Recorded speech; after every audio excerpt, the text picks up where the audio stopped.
Time, 2200 hours, June 5th, 1944. The place, England. C-47s in their new invasion battle paints stand waiting.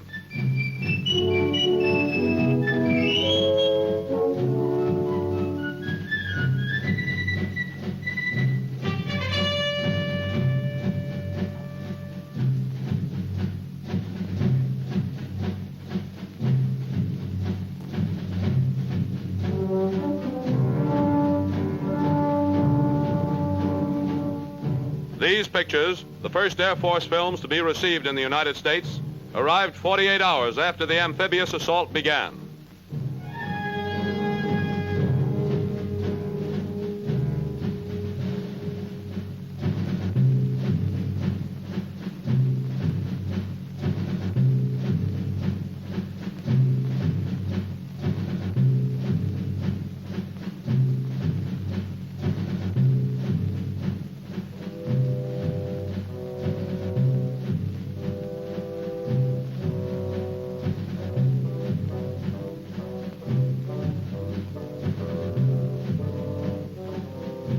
Orders are read and reread.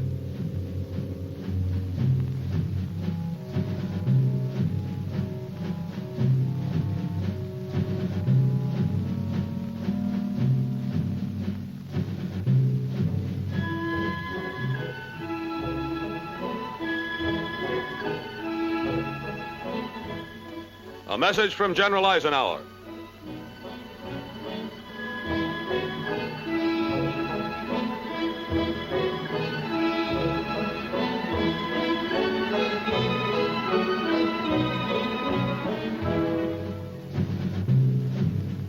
The men of the parachute infantry climb aboard planes of the 9th Air Force Troop Carrier Command.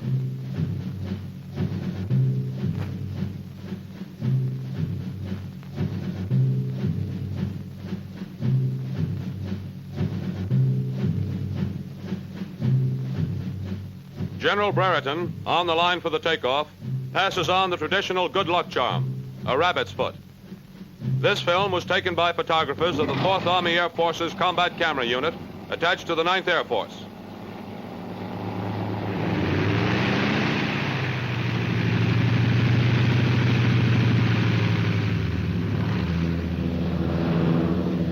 Wingtips pinpointed by riding lights, the transports take off shortly before complete darkness.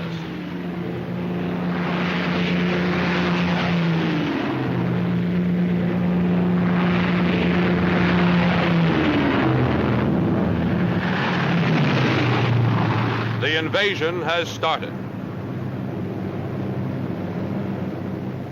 At 600 hours on June 6th, 9th Air Force marauders crossed the channel to strike at the enemy coast defenses in the Cherbourg Peninsula beach area.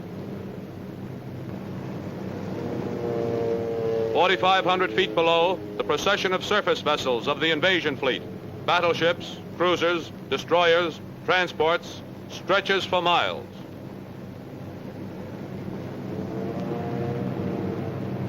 En route to the target area, the bombers passed the Isle of Guernsey, west of the Cherbourg Peninsula, and dived to Strophe Lighthouse on the German-held island.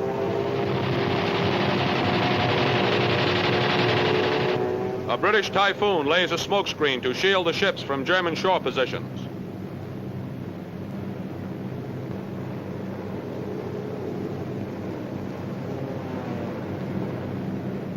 This B-26 drops a stick of 16 250-pound instantaneous general-purpose bombs on enemy beachhead installations at 624 hours, exactly on schedule.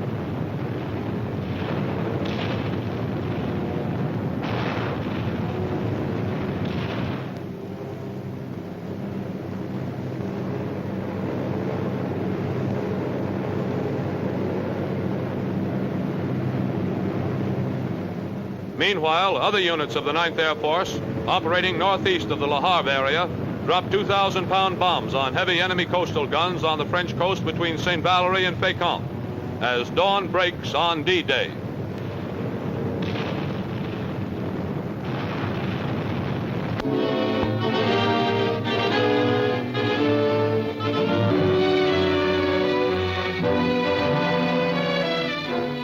Target, Biak Island.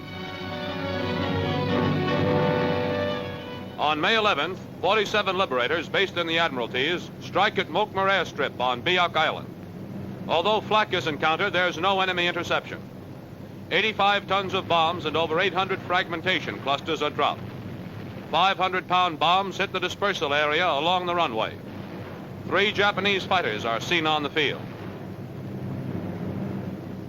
On the next day, liberators returned to strike against Mokmar Aerodrome. More than 60 tons of bombs were released in all on supply dumps and ack-ack positions. This flyer, bombardier of a B-24 which was hit by flak, bails out at sea. The camera plane drops a life raft and supplies and marks the spot with smoke signals. A radio is also dropped and the rescue service notified. A Dumbo arrived later but was unable to locate the bombardier, who was reported picked up by a sub. 2 days later, 48 liberators attacked Bosnik village on Biak. Each plane carries 11 500-pound bombs, which are dropped from an altitude of 12,000 feet. Ack-ack from a battery of 90mm guns on the eastern section of the town is intense but ineffective. The target is the supply area, midway between the 2 jetties. The bombs which land along the beach are directed against anti-aircraft emplacements.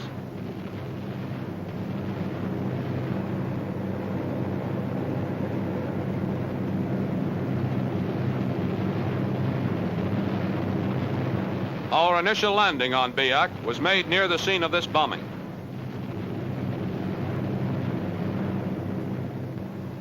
Bosnik village is hit once more on May 17th. Liberators from Los Negros drop 100-pound demolition bombs on the supply depot. The target is partially obscured by cumulus clouds. Flak is very light and there is no fighter interception. 170 tons of bombs in all are dropped on supply dumps and bivouac areas in Bosnik village. On June 7th, the capture of Mokmar Airfield was announced by our ground forces.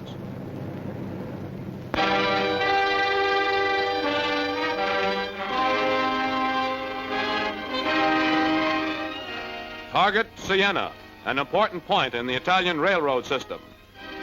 Preceding our ground offensive against the German armies below Rome, the Tactical Air Force struck out at the Italian transportation network in Operation Strangle, an all-out assault against communications north of Rome to cut off the flow of supplies to the enemy. Marauders from Sardinia, bound for the Arezzo and Boccini viaducts, abandoned the primary target because of bad weather. They made an unplanned run on the large railway yards at Siena on the alternate Florence-Rome railway line. These yards contained many units of rolling stock.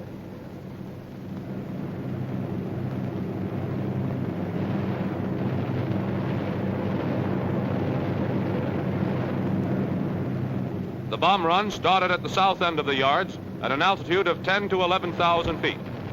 1,000-pound bombs were laid in good concentration. Photo interpretation reported that all the tracks were definitely cut and both choke points of the railway yards were hit. Some of the bombs hit warehouses on either side of the tracks.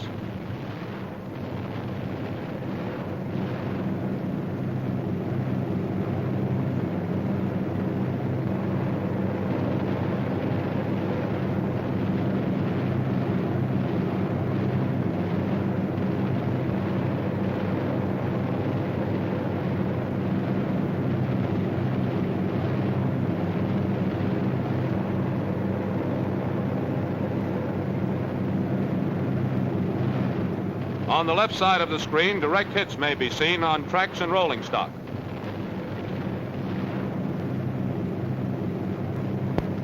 No enemy fighters or flak were encountered by the 36-ship formation.